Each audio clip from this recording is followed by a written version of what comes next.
All esteem to Yahuwah Zavaot, the master. Who can come against our king? No one. Real quick, y'all. Not gonna be a long video today at all, but the purpose of me doing this video is ultimately to kind of go into some detail about what we've been studying in our Givarim call with the men. And I feel like this is just a word for the house. It's a word for the entire assembly, for the mishpachah, for the nation, really. But Genesis chapter 12, right? Getting into Abraham. One of the first things Yahuwah tells Abraham before he leads him into the promise is what? Get out of your father's house. Come on, y'all, say it with me. Say, get out of your father's house. Before Yahuwah can lead us into truth, before we can be successful on the wilderness journey, on the Olam path, guess what we got to do? Get out of our father's house. For some of us, it's out of our mama's house, right? And I'm saying this to say that at the end of the day, what did Mashiach say? No man with his hand on a plow looking back is fit for the kingdom. And I told y'all, the kingdom has come near some of y'all. This is a right on time word because there's no room in this place for weakness. If you're weak, get to the back. Or, I don't know, maybe this isn't your tribe.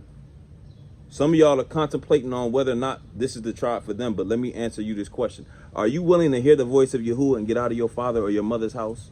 Get out of the house that still has you idolizing Babylon, right? Not heeding to the Ruach instructions of Yahuwah, the ancient path. Some of y'all claim to be in truth, but you got that camp mentality. You're not leaving your father's house. Some of y'all was exposed to this bet, and guess what? Went right back to your mama and your daddy's house. Why? Because the truth was not in you. So I'm saying all this to say that that's what the Ruach is telling us right now, man. Completely get out of Babylon because that destruction is coming. Them bombs you seeing going off out there in Yasharel, right, in our land, it ain't random. That's because the sword is here. So I'm saying all this to say that that's what the Ruach is telling us, man. Get out of Babylon. Don't be like Lot's wife.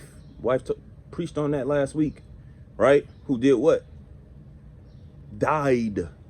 Because when the Malachim was sent to deliver her out of Sodom and Gomorrah, what did she do? She looked back. She didn't leave the Elohim of her forefathers, right? She wanted to stay in wickedness and foolishness. And that's a lot of what, I'm going to just be honest with you, man. A double-minded man is unstable in all his ways. Some of y'all have been teetering the fence too long, and Yahuwah says it's time to make a decision. Thus says Yahuwah Zavaot. Put your hand on the plow and hearken and walk in the ways of the kingdom and follow the king, or stay in Babylon and get destroyed. Choice is yours. But you got to make a choice this day. If Yahuwah is Elohim, serve him as Elohim. If Baal, you want to worship Baal, right? You want to stay in Babylon, stay in your mama or your daddy's house. Woe to those who the kingdom has come near and they're not willing to depart from the Elohai of their fathers, their ancestors. That is not Yahuwah Zavaot. All of us in this truth, man, at a certain point, we had to do that. We had to say, okay, let me separate. And again, Abraham is the biggest example. Yeah, he would have had an inheritance with his father, but guess what? He was willing to forsake that inheritance.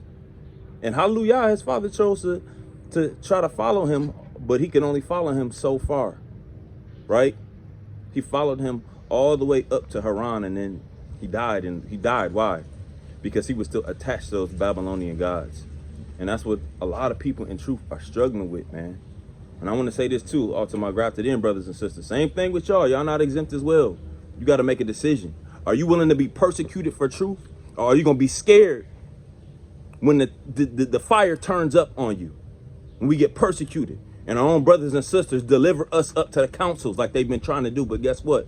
Who can come against our king? No one. Yahuwah Zavaot is undefeated. He's undefeated. But we say this all the time, if you scared, go to church, go back to Babylon if you scared, because this walk ain't for everybody. Hebrews, people grafted, everybody, it don't matter. Get it in blood if you're not willing to die for your king. Shalom.